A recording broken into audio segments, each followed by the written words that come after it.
Lead, follow, or get out of the way. As a leader, is it better to be feared or respected? That's what we're going to talk about today, folks.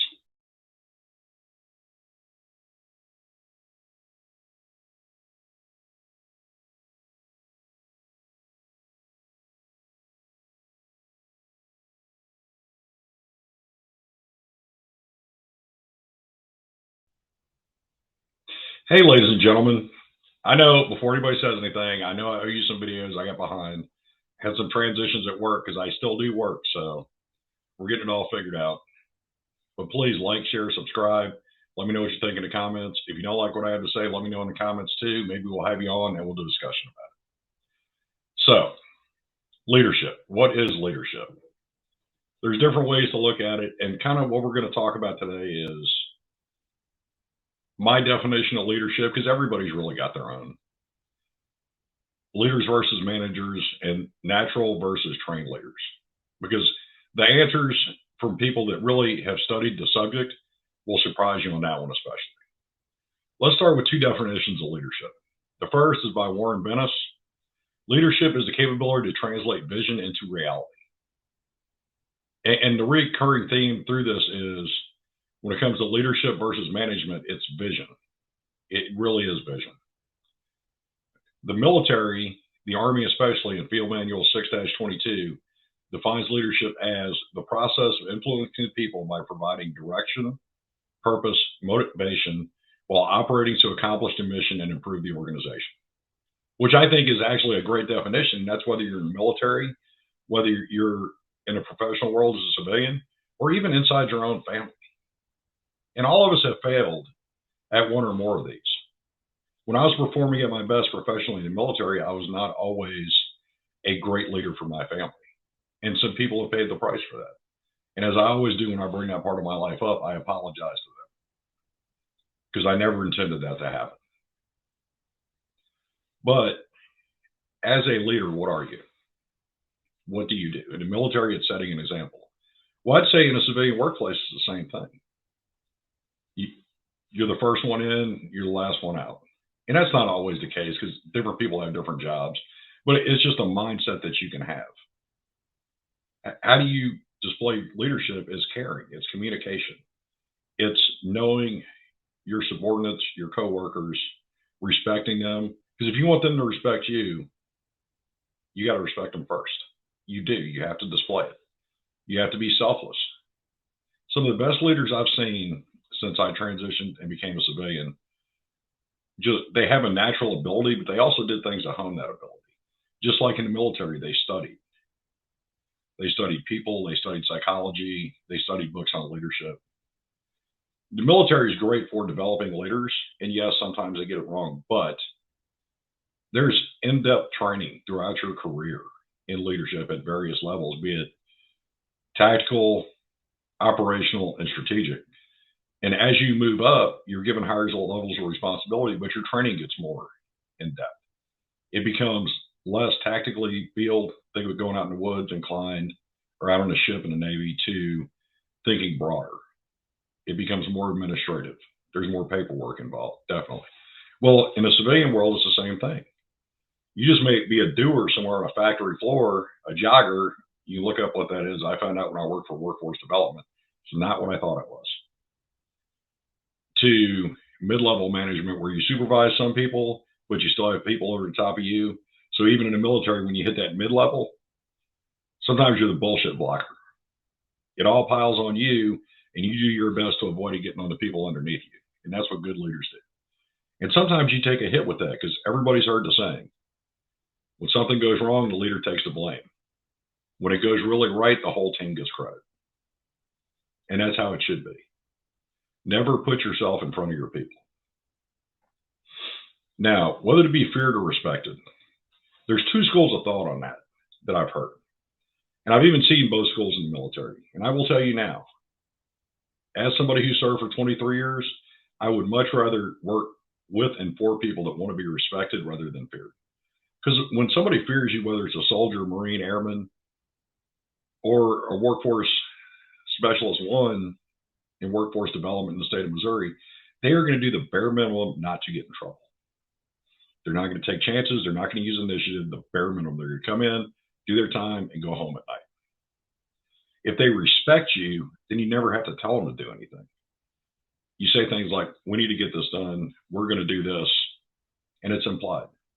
And not only will they do it just from that, they'll also display initiative, which is a really cool thing because they come at problems from a different perspective than you do. And because of that, you'll get better ideas. Sometimes you got to be very careful with that, because if you give bare bones guidance, which is what I like to do, and then watch them run with it because they can come up with some great ideas, sometimes that does come back to haunt you, but that's the chance you take. And I think it's worth taking it because that's how you see who the future leaders under you are. Because a good leader is never intimidated by that. They're never jealous of that. They always want to see people under them succeed. In the Army, used to call it training your replacement. And I think in the civilian world, it works the exact same way. And these videos came to a head for me based on some changes in my workplace that came across very suddenly. And if any of the people involved in that are watching this video, thank you. I'm really glad you did, because I am enjoying this. Kind of overwhelmed a little bit at times figuring out new stuff, but I'm enjoying it too. Because I've always enjoyed moving ahead. I won't lie that I have ambition. You should. I think a good leader always has ambition. But it's not ambition to stab somebody in the back to get ahead. You work with a team. And if you're on a good team like I am now, the best team I've really been on since I left the military, then when you get ahead, you bring everybody else with you, because you getting ahead is going to push your leader to that next level too. Be it financially, professionally, you all grow together. Or as Zach likes to say when we do trainings, we're all in this to eat. Well, my addition to that is, yeah, we're all in this to eat, but we need to eat steak, not ramen noodles.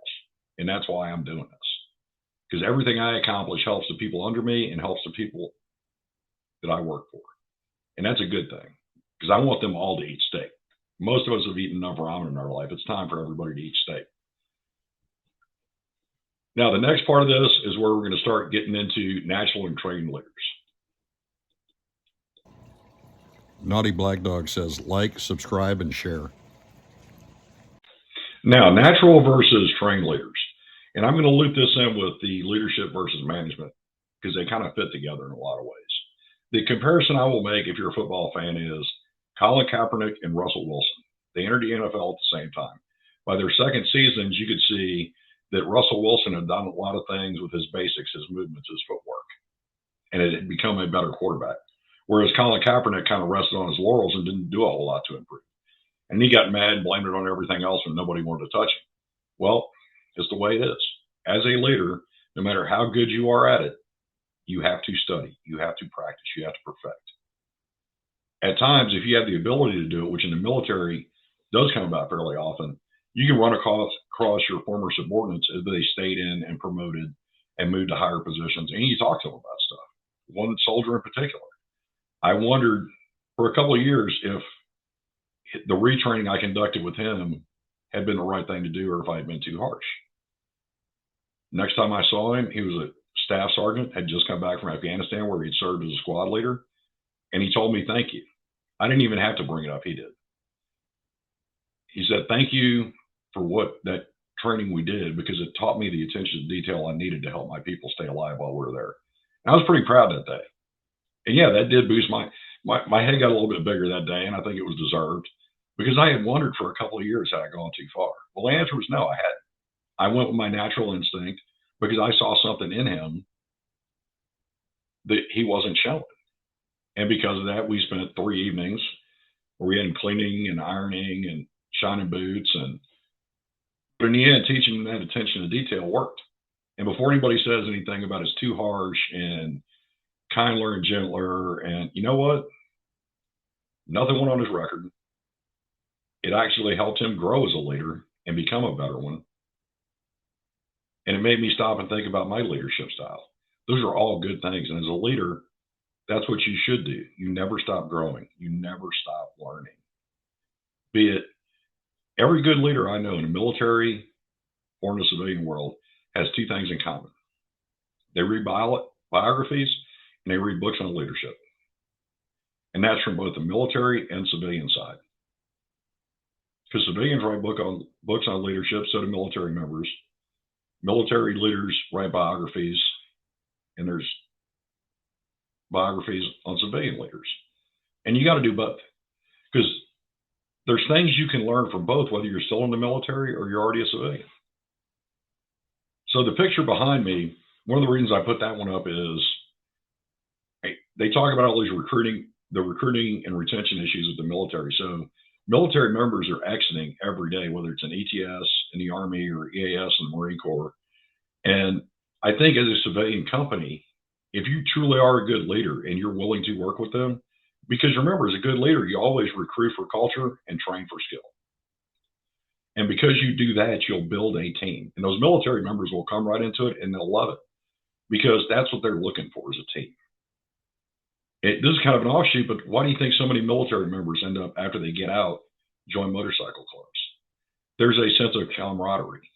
There's a sense of belonging. There's a sense of team, almost a family. So how do you build that in a civilian company? You do it by being a good person. You do it by respecting the people underneath you. You do it by giving up 10% of your profits to take care of your people. That's how you do it. Because those same people, when it's a lean year, they'll give that 10% back to you one way or another, and that company will make it. If it's a cut in pay, if it's, no, just hang on to my bonus, you can pay me next month. You can pay me after the first of the year. And as a leader, that'll feel bad, but you know what? You know you've done the right thing. And if you're a really good leader, you'll figure out where to come up with that 10%. So you can stay afloat and they can stay employed. But bringing these military members in, that's what you can build. There's programs in every state. Just reach out to whatever your workforce development commission or department is in your state, and they all have vet reps there. Talk to them. You'd be surprised how fast resumes start coming in of highly qualified people, or people getting ready to transition, that you can get as an intern, and you don't have to pay them anything because the military is still paying them. Get in there and knock it out. It'll be great. Leaders versus managers. One of my pet peeves, I've written more papers on this subject for organizational development than I think on any other subject.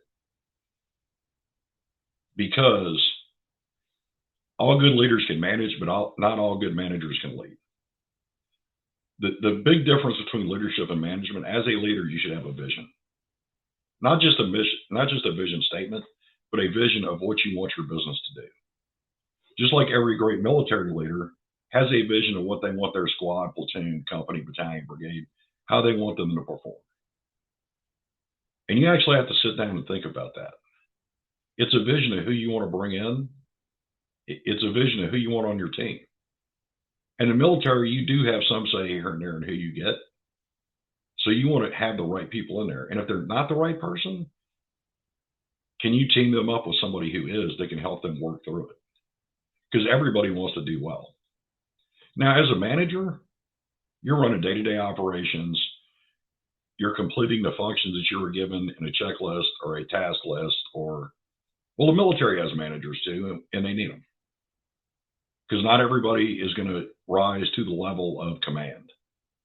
But you still need people in there to conduct day-to-day business, to make sure policies are followed and things like that. And the civilian world is the same thing.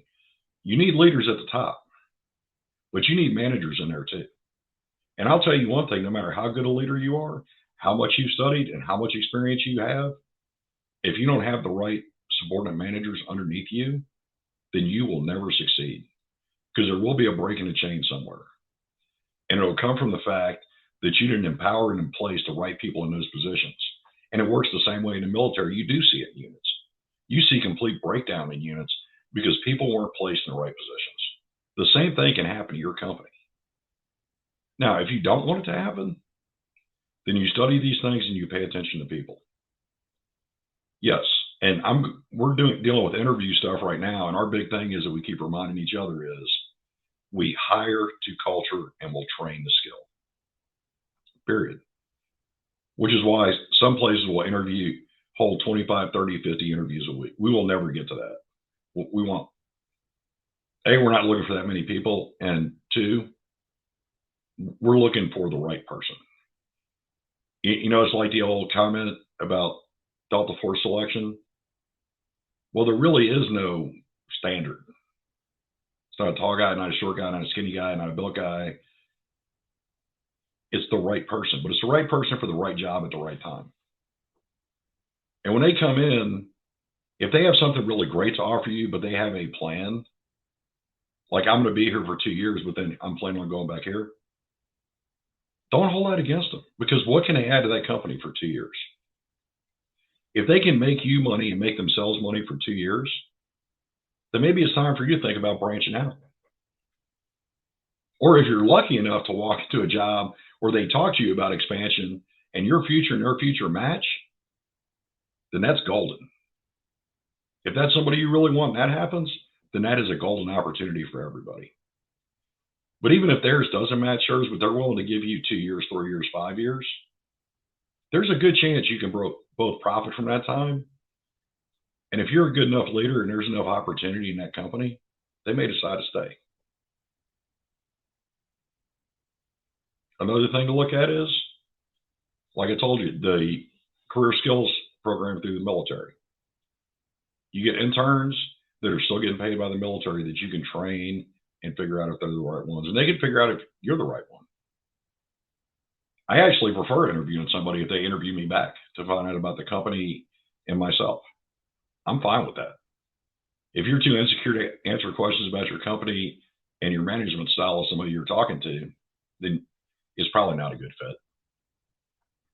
Well, with that, what I'm going to do in the next few videos, I'm going to break down the 11 principles of leadership that the Army used to use that I had to learn for promotion boards and Trooper of the Month boards when I was coming up. Because I do think there's a direct correlation to how they work. And what I'm going to do is take them from military to professional to personal life. Because like I said, we all have failings. We've all made mistakes. Some of them more major than others. Some of them you may pay for a long time. But if you try to follow these, I guarantee you, be it military or civilian or as a head of a family, you'll be successful. And you'll still slip. There'll still be mistakes. Let's face it, it happens. We're human. And it is human to err, right? Well, with that, everybody have a good evening. Remember, like, share, comment. That's the best thing you do for the channel. If you're not subscribed, go ahead and subscribe. The majority of the people watching my videos are not subscribers. So go ahead and click that subscribe button. And with that, remember the words of John F. Kennedy. And as a leader, these are so important. Dare to fail greatly. Always dare to fail greatly.